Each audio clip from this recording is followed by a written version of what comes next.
మీరు కొత్తగా business start చేయాలనుకుంటున్నారా? మార్చ్ 16-17 హైటెక్స్ లో ఫ్రాన్సెస్ ఇండియా బిగ్గెస్ట్ ఫ్రో ఎక్స్పో. నమస్తే, నేను Keshav. Welcome to Suman TV. జాతీయ సార్వత్రిక ఎన్నికలకి 1-2 రోజుల్లోనే నగారా మోగేటువంటి అవకాశం ఉంది. అలానే క్షేత్రస్థాయి నివేదికలు తీసుకొచ్చేటువంటి బిజీలో అనేక సర్వే సంస్థలు ఉన్నటువంటి పరిస్థితి. ఆంధ్రప్రదేశ్లో అసెంబ్లీ ఎన్నికలు జరగబోతున్నాయి. అలానే ఒడిశాలో కానీ, అరుణాచల్ ప్రదేశ్లో కానీ, సిక్కింలో కానీ అసెంబ్లీలకు ఎన్నికలు జరుగుతున్నాయి. తాజాగా ఎన్నికల కమిషన్ చేసినటువంటి ప్రకటన ప్రకారం చూస్తే జమ్మూ కాశ్మీర్లో కూడా అసెంబ్లీకి సంబంధించినటువంటి ఎన్నికల ప్రక్రియ ఈ ఎన్నికలతో పాటే జరిగేటువంటి అవకాశం ఉంది. ఇక జాతీయ సార్వత్రిక ఎన్నికల్లో ఎవరు గెలవబోతున్నారు, ముఖ్యంగా తెలుగు రాష్ట్రాల్లో అత్యంత కీలకమైనటువంటి ఆంధ్రప్రదేశ్లో గెలుపు ఎవరిది కాబోతుంది, ఈ అంశం పైన అనేక అంచనాలు ఉన్నటువంటి పరిస్థితి. ఒకసారి ఎలక్షన్ కోడ్ వచ్చిన తర్వాత ఈ సర్వేలన్నిటికీ కూడా చెక్ పెట్టేటువంటి అవకాశం ఉంది. అయితే తాజాగా మరొక సర్వే వెలువడినటువంటి పరిస్థితి. ఈ సర్వే ఏది చెబుతోంది, జాతీయ స్థాయిలో ఎవరి చేతిలోకి అధికారం వెళ్ళబోతుంది, అలానే ఆంధ్రప్రదేశ్లో ఎటువంటి పరిణామాలు జరగబోతున్నాయి. ఎందుకంటే 2-3 రోజుల క్రిందటే భారతీయ జనతా పార్టీ తెలుగుదేశం జనసేన కూటమితో కలిసింది. అక్కడ ఎన్డీఏ కూటమి ఆవిర్భవించినటువంటి పరిస్థితి. ఎన్డీఏ కూటమి వర్సెస్ వైఎస్ఆర్సీపీలో ఎవరిది పై చేయి కాబోతుంది. అలానే ఈ సర్వేకి సంబంధించి జరిగినటువంటి ప్రక్రియ అంతా ఒక ఎత్తు.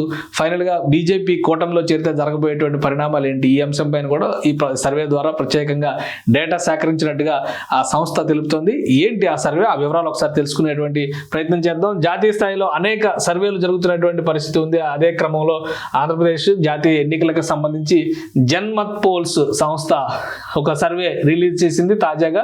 ఈ సర్వే డేటాను బట్టి చూస్తే కనుక దేశవ్యాప్తంగా ఎవరి ప్రభావం ఎక్కువగా కనబడబోతోంది అనేటువంటి అంశాలని ఇందులో విశ్లేషించేటువంటి ప్రయత్నం చేసింది.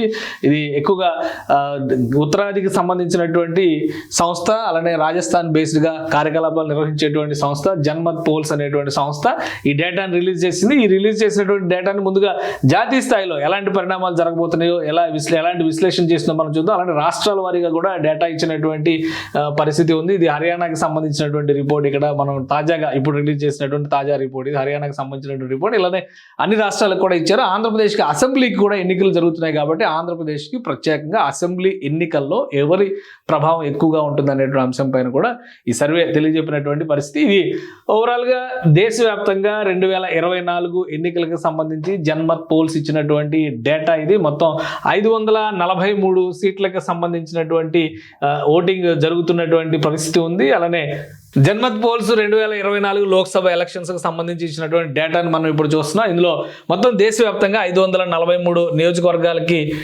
ఎలక్షన్స్ జరుగుతున్నాయి. ఇందులో ఖచ్చితంగా బీజేపీకి సంబంధించినటువంటి బలం, ఎందుకంటే బీజేపీని ప్రత్యేకంగా చూస్తున్నటువంటి పరిస్థితి ఉంది కాబట్టి బీజేపీ ఇక్కడ అధికారంలోకి వచ్చేటువంటి క్రమంలో ఎన్ని సీట్లు గెలుచుకోబోతుంది అనేటువంటి విషయం పైన చాలా క్లియర్గా ఈ రిపోర్టు ఒక డేటాని ఇచ్చేటువంటి ప్రయత్నం చేసింది. ఆ డేటాని బట్టి మనం ఒకసారి పరిశీలనలోకి తీసుకొని చూస్తే కనుక దేశవ్యాప్తంగా ఎవరి బలం ఎంత అనేటువంటి విషయాన్ని కూడా తేల్చి చెప్పేటువంటి వాతావరణం ఈ డేటాను బట్టి మనం అర్థం చేసుకోవచ్చు.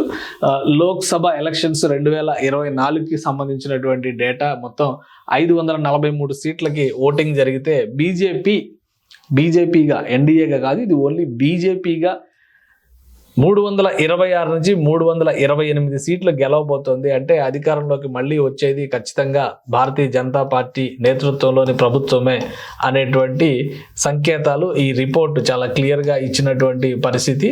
ఇక్కడ బీజేపీ అఖండమైనటువంటి మెజారిటీ, అంటే 320కి పైగా సీట్లు అనేది గత 30-40 ఏళ్లలో అతిపెద్ద మెజారిటీగా చూడాల్సి ఉంటుంది. ఓవరాల్గా జాతీయ స్థాయిలో ఎక్కువ మెజారిటీ సాధించింది రాజీవ్ గాంధీ ఆధ్వర్యంలో జరిగినటువంటి 1985 నాటి ఎన్నికలు. కానీ ఈసారి బీజేపీ ఒక టార్గెట్ పెట్టుకుంది, ఎన్డీఏగా 400 మార్క్ దాటాలి, అలానే బీజేపీగా 370 సీట్లు సాధించాలని. జన్మత్ పోల్స్ చెప్తున్నటువంటి డేటా ప్రకారం చూస్తే బీజేపీ 326, 328 అంటే 330 సీట్లు దాటేటువంటి పరిస్థితి కనిపించడం లేదని చెప్తుంది. ఇక కాంగ్రెస్ పార్టీగా ఎన్నికలకి సంబంధించి కాంగ్రెస్ పార్టీగా సాధించేటువంటి సీట్లు కేవలం 43 నుంచి 45 సీట్లు మాత్రమే. అంటే కాంగ్రెస్ పార్టీ ఫేట్లో నో చేంజ్ అనేటువంటి ఈక్వేషన్ని ఈ మాట చెప్తుంది. ఎందుకంటే గత ఎన్నికల్లో కూడా దాదాపు 45 నుంచి 46 సీట్లు మాత్రమే కాంగ్రెస్ పార్టీ గెలిచినటువంటి పరిస్థితి ఉంది. ఈసారి కొన్ని సర్వేల్లో కొంత పుంజుకునే అవకాశం ఉంది, 60 సీట్ల వరకు చూపిస్తున్నటువంటి పరిస్థితి ఉంది. కానీ జన్మత్ పోల్స్ ఇచ్చినటువంటి డేటా ప్రకారం చూస్తే కాంగ్రెస్ పార్టీ పెద్దగా పుంజుకునేటువంటి అవకాశాలు కనిపించడం లేదనేటువంటి మాట చెబుతున్నటువంటి పరిస్థితి. ఇక జాతీయ స్థాయిలో ఇతర పార్టీలు ఎన్డీఏలో చేరకుండా విడిగా ఉన్నటువంటి పార్టీల డేటాను కూడా ఇక్కడ ఇచ్చేటువంటి ప్రయత్నం చేస్తున్నారు. అందులో చూస్తే వైఎస్ఆర్సీపీ 19 నుంచి 20 స్థానాలను గెలుచుకునేటువంటి అవకాశం ఉంది. అంటే జాతీయ స్థాయిలో 3వ స్థానంలో వైసీపీ నిలుస్తుంది అనేటువంటి సంకేతాలు ఇప్పుడు కూడా ప్రస్తుతం ఉన్నటువంటి స్థానం ప్రకారం చూస్తే వైసీపీ 3-4 స్థానాల్లోనే ఉన్నటువంటి పరిస్థితి. ఎందుకంటే 22 లోక్సభ సీట్లు గెలుచుకున్నది. వచ్చే ఎన్నికల్లో ఒక 2-3 సీట్లు తగ్గుతాయి, కానీ ఈ ఎన్నికల్లో 2-3 సీట్లు తగ్గుతాయి, కానీ 19 నుంచి 20 లోక్సభ స్థానాలు గెలవబోతుంది వైఎస్ఆర్సీపీ అనేటువంటి మాట చెప్తుంది. కాబట్టి ఈ డేటాను బట్టి ఆంధ్రప్రదేశ్లో ఏ ప్రభుత్వం ఏర్పడుతుందో కూడా మనం అర్థం చేసుకోవచ్చు. కానీ ఆ డేటా కూడా సపరేట్గా ఇచ్చారు కాబట్టి అది కూడా మనం పరిశీలించేటువంటి ప్రయత్నం చేద్దాం. తర్వాతి స్థానంలో తృణమూల్ కాంగ్రెస్ 21 నుంచి 23 స్థానాల్లో ఉండేటువంటి అవకాశం ఉంది. తృణమూల్ కాంగ్రెస్ కూడా 3-4 స్థానాల్లో పోటీ పడేటువంటి ఛాన్సెస్ ఇక్కడ కనిపిస్తుంది. తృణమూల్ కాంగ్రెస్ని ముఖ్యంగా బెంగాల్లో తృణమూల్ కాంగ్రెస్కి అడ్డుకట్ట వేయాలని బీజేపీ అనేక వ్యూహాలు పన్నుతున్నటువంటి పరిస్థితి ఉంది. బట్ అక్కడ టీఎంసీని ఆపడం అసాధ్యం అనేటువంటి మాటనే ఈ సర్వే చెబుతున్నటువంటి పరిస్థితి. ఇక ఆమ్ ఆద్మీ పార్టీ 7 నుంచి 8 స్థానాలు దక్కించుకోబోతుందని సర్వే చెబుతుంది. బీజేడీ బిజు జనతాదళ్ 10 నుంచి 11 స్థానాలు దక్కించుకోబోతుంది అనేటువంటి మాటని ఈ సర్వే చెబుతుంది. ఇక తెలుగుదేశం జనసేన కలిపి, ఎందుకంటే తెలుగుదేశం ప్లస్ టీడీపీ ప్లస్ పెట్టారు కాబట్టి 3-4 సీట్లు గెలిచేటువంటి అవకాశం ఉందని చెప్తున్నారు. అయితే తాజాగా మారినటువంటి పరిణామాల ప్రకారం చూస్తే కనుక ఇటు బీజేడీ తెలుగుదేశం ఈ 2 పార్టీలు కూడా ఎన్డీఏతో భాగస్వామి పక్షాలుగా మారినటువంటి పరిస్థితి. అంటే ఈ 2 సీట్ల లెక్క కూడా వేసుకుంటే ఒక 15 సీట్లు ఇక్కడ ఎన్డీఏకి పెరిగినట్టుగా మనం చూడాల్సి ఉంటుంది. అంటే ఎన్డీఏ కూటమిలో ఉన్నటువంటి పార్టీల పైన ఇంకా ఈ సర్వే సమగ్రంగా చేయలేదు అనేటువంటి సంకేతాలు వస్తున్నాయి. ఎందుకంటే ఎన్డీఏ కనుక ఒకవేళ ఆంధ్రప్రదేశ్లో ఇప్పటివరకు వచ్చినటువంటి డేటా ప్రకారం ఈ సర్వే చేసినటువంటి ప్రచారం ఏంటంటే ఆంధ్రప్రదేశ్లో 3 పార్టీల కూటమి పైన కూడా సర్వే చేసినట్టు చెప్తున్నారు. కానీ ఇక్కడ తెలుగుదేశాన్ని సపరేట్గా చూపించినటువంటి పరిస్థితి, అలానే ఒడిశాలో బీజు జనతాదళ్ని సపరేట్గా చూపించినటువంటి పరిస్థితి ఉంది. కాబట్టి కూటమి పరంగా ఇందులో వేసినటువంటి అంచనాలు అంత సహేతుకంగా లేవు అనేటువంటి సంకేతాలు ఉన్నాయి. ఓవరాల్గా బీజేపీ వర్సెస్ కాంగ్రెస్ అనేటువంటి ఈక్వేషన్లో కనుక ఈ సర్వేని చూస్తే ఖచ్చితంగా కాంగ్రెస్ కంటే బీజేపీ మెరుగైనటువంటి స్థితిలో ఉందనేటువంటి సంకేతాలు జాతీయ ఎన్నికల్లో చూపిస్తున్నటువంటి పరిస్థితి కనిపిస్తుంది. ఇది జన్మత్ సర్వే జన్మత్ పోల్స్ ఇచ్చినటువంటి డేటా. అలానే ఆంధ్రప్రదేశ్కి సంబంధించినటువంటి చర్చను కూడా ఇందులో పెట్టారు. ఎందుకంటే రాష్ట్రాల వారీగా కొన్ని అంశాలని పొందుపరిచినటువంటి పరిస్థితి ఉంది. ఆంధ్రప్రదేశ్కి సంబంధించినటువంటి డేటా ఏ విధంగా ఇచ్చారో కూడా ఒకసారి మనం పరిశీలించేటువంటి ప్రయత్నం చేద్దాం. ఇది ఆంధ్రప్రదేశ్కి సంబంధించినటువంటి డేటా. ఆంధ్రప్రదేశ్లో ఏ పార్టీకి అధికారంలోకి వచ్చే అవకాశం ఉందనేటువంటి విషయంలో జన్మత్ సర్వే ఇచ్చినటువంటి డేటా. మొత్తం 175 అసెంబ్లీ సీట్లకు సంబంధించినటువంటి ground report as on today, అంటే మార్చి 13వ తేదీ నాటికి వచ్చినటువంటి రిపోర్ట్ ప్రకారం వీళ్ళు చెప్తున్నటువంటి డేటా. వైఎస్ఆర్సీపీ ఇక్కడ 119 నుంచి 122 స్థానాలు దక్కించుకోవడం ద్వారా అధికారంలోకి వచ్చేటువంటి ఛాన్సెస్ ఉన్నాయనేటువంటి మాటని చాలా క్లియర్గా జన్మత్ పోల్స్ చెప్తున్నటువంటి పరిస్థితి ఉంది. వైసీపీదే అధికారం అనేటువంటి మాటని ఈ సర్వే సూచిస్తున్నటువంటి పరిస్థితి ఉంది. అలానే జనసేన, తెలుగుదేశం, బీజేపీ ఇక్కడ మాత్రం 3 పార్టీలని కూటమిగా పెట్టినటువంటి పరిస్థితి. అంటే ఓవరాల్ సర్వేలోనేమో వేరువేరుగా చూపించారు, ఇక్కడ మాత్రం కూటమిగా పెట్టినటువంటి పరిస్థితి. సో ఈ 3 పార్టీలు కలిస్తే కూడా 49 నుంచి 51 సీట్లు మాత్రమే దక్కించుకునేటువంటి అవకాశం ఉంది. అంటే అధికారం రాదు అనేటువంటి సంకేతం ఇక్కడ ఈ డేటా ప్రకారం చూపిస్తున్నారు. అంటే ఓవరాల్గా ఇక్కడ సర్వే నుంచి చెప్తున్నటువంటి అంశాలు చూస్తే కనుక ఓవరాల్గా ప్రజాభిప్రాయ సేకరణ జరిగింది క్షేత్రస్థాయిలో. అయితే ఎన్ని నియోజకవర్గాల్లో చేశారు, ఎన్ని శాంపిల్స్ తీసుకున్నారు, ఎలాంటి డేటా, అంటే వర్గాల వారీగా ఎవరి నుంచి అభిప్రాయాలు సేకరించారు, ప్లస్ ఏ సమయం నుంచి ఏ సమయానికి సర్వే చేశారనేటువంటి వివరాలని ఇంకా ఈ సర్వే సంస్థ వెల్లడించినటువంటి పరిస్థితి ఉంది. అయితే ఓవరాల్గా భాగాలుగా ఒక్కొక్క చోట ఒక్కొక్క డేటా ఇస్తున్నటువంటి పరిస్థితి ఉంది. అలానే తెలంగాణకి సంబంధించినటువంటి ప్రొజెక్షన్స్, గత ఎలక్షన్స్లో తెలంగాణకి సంబంధించి ఇచ్చినటువంటి ప్రొజెక్షన్స్ ఈ సర్వే కరెక్ట్ అయినాయి అనేటువంటి మాటని ఇందులో క్లెయిమ్ చేశారు ఈ సర్వే రిపోర్ట్లోనే. ఎందుకంటే ఇది ట్విట్టర్లో ఎక్స్లో షేర్ చేసినటువంటి డేటా. ఇందులో మొత్తం ఒకేసారి ఇచ్చేదానికి అవకాశం ఉంది కాబట్టి పాయింట్లుగా ఇచ్చినటువంటి పరిస్థితి.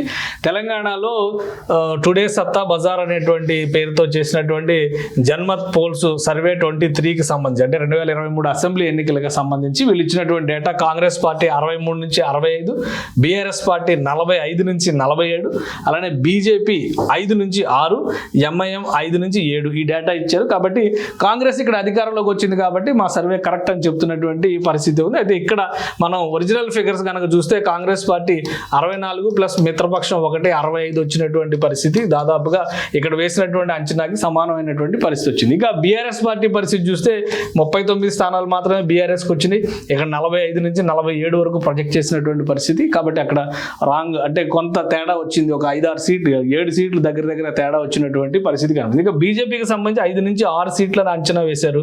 అయితే బీజేపీ 8 స్థానాలని తెలంగాణలో దక్కించుకున్నటువంటి పరిస్థితి. అంటే ఒక 2 సీట్లు బీజేపీకి ఎక్కువే వచ్చినటువంటి పరిస్థితి. ఇక ఎంఐఎంకి సంబంధించి 5 నుంచి 7 సీట్లు అన్నారు. 7 సీట్లు వాళ్ళకి 8 సీట్లు వచ్చినటువంటి పరిస్థితి ఎంఐఎంకి ఉంది. ఓవరాల్గా 119 నియోజకవర్గాలకు సంబంధించినటువంటి డేటా ఇది. అయితే ఓవరాల్గా ఒక చిన్న మైనర్ కరెక్షన్స్ 1-2% వేరియేషన్స్ మినహా మిగతా అంతా కూడా తమ డేటా ఇక్కడ తెలంగాణకు సంబంధించినటువంటి పోల్స్ విషయంలో సక్సెస్ అయింది అనేటువంటి విషయాన్ని ఈ జన్మత్ పోల్స్ చెబుతున్నటువంటి పరిస్థితి ఉంది. అలానే ఆంధ్రప్రదేశ్కి సంబంధించి కూడా అదే వ్యూహంతో అదే అంచనాతో ఈసారి వేసినటువంటి అంచనాలు కరెక్ట్ అయ్యేటువంటి అవకాశం ఉంటుంది అనేటువంటి మాట చెప్తున్నారు. ఆ క్రమంలోనే వైఎస్ఆర్సీపీకి 119 నుంచి 122 సీట్లు, అలానే టీడీపీ, బీజేపీ, జనసేన కూటమికి సంబంధించి 49 నుంచి 51 సీట్లు ఆంధ్రప్రదేశ్లో వచ్చే అవకాశం ఉంటుంది అనేటువంటి మాట జన్మత్ పోల్స్ సంస్థ తెలియజేస్తుంది. కాబట్టి ఇంకా చాలా చేంజెస్ జరిగినాయి. గ్రౌండ్లో చూస్తే కనుక చాలా మార్పులు జరిగినాయి. ఆ మార్పులు కానీ అలానే సీట్ల బదలాయింపు విషయంలో కానీ అభ్యర్థులు నిలబెట్టేటువంటి క్రమంలో కానీ ఓటరు నాడిని ఏ విధంగా పట్టుకునేటువంటి అవకాశం. ఎందుకంటే టూ ఎర్లీ ఇది చెప్పడానికి. ఇంకా ఎలక్షన్స్కి సంబంధించినటువంటి నోటిఫికేషన్ వచ్చిన తర్వాత ఈ 30 రోజుల పాటు జరిగేటువంటి పరిణామాలు చాలా కీలకమైనటువంటివి. ఇప్పటివరకు విపక్షాల వైపు నుంచి గేమ్ అసలు స్టార్ట్ అవ్వనట్టుగానే మనం చూడాలి. జస్ట్ కూటమి డిసైడ్ అయింది కాబట్టి నెక్స్ట్ వాళ్ళు ఎటువంటి మేనిఫెస్టోస్ ఇవ్వబోతున్నారు, ముఖ్యంగా కేంద్ర ప్రభుత్వం రాష్ట్ర ప్రజల్ని ఒప్పించేటువంటి క్రమంలో కేంద్ర ప్రభుత్వ వైఫల్యాలను గురించి ఎక్కువ చర్చ జరుగుతున్నటువంటి నేపథ్యంలో బీజేపీ తన ప్రధాన ఎజెండా ఏ విధంగా పెట్టబోతుంది, బీజేపీ, జనసేన, టీడీపీ ఏ ఎజెండాతో ప్రజల్లోకి వెళ్ళబోతుంది, దానికి కౌంటర్ చేసేటువంటి క్రమంలో కొత్తగా మేనిఫెస్టోని ఇచ్చేటువంటి పరిస్థితుల్లో వైఎస్ఆర్సీపీ ఎలాంటి నిర్ణయాలు తీసుకోబోతుంది అనేది కూడా ఆసక్తికరమైనటువంటి పరిణామాలు అయ్యేటువంటి అవకాశం ఉంది. సో గ్రౌండ్లో ఉన్నటువంటి డేటాను బట్టి చూస్తే విపక్షాలకు అంత కేక్ వాక్ అయితే కాదు. అలానే అధికార పక్షం ఒక టఫ్ ఫైట్ ఇస్తున్నటువంటి పరిస్థితి ఉంది. ప్రభుత్వ వ్యతిరేక ఓటు ఉంది అనేటువంటి ప్రచారం జరుగుతున్నప్పటికీ కూడా. కాబట్టి ఈ నేపథ్యంలో ఆంధ్రప్రదేశ్లో గ్రౌండ్ లెవెల్లో క్షేత్రస్థాయిలో జరగబోయేటువంటి ఈ నెల రోజుల పరిణామాలు ఎన్నికలని ప్రభావితం చేసేటువంటి పరిణామాలుగా మనం చూడాల్సి ఉంటుంది. అన్నిటికీ మించి ఎగ్జిట్ పోల్స్లో ఒక అంచనాకు వచ్చేటువంటి అవకాశం ఉంటుంది. కాబట్టి జన్మత్ పోల్స్ ఇచ్చినటువంటి డేటా ఇది. ఇక ఆంధ్రప్రదేశ్ ఓటర్ నాడిని పట్టుకోవడంలో ఏ పార్టీ సక్సెస్ అవుతుందో వెయిట్ చేసి చూడాల్సిందే. సుమన్ టీవీలో మీ పర్సనల్ అండ్ బిజినెస్ ప్రమోషన్స్ కోసం కింది నెంబర్కి కాంటాక్ట్ చేయండి.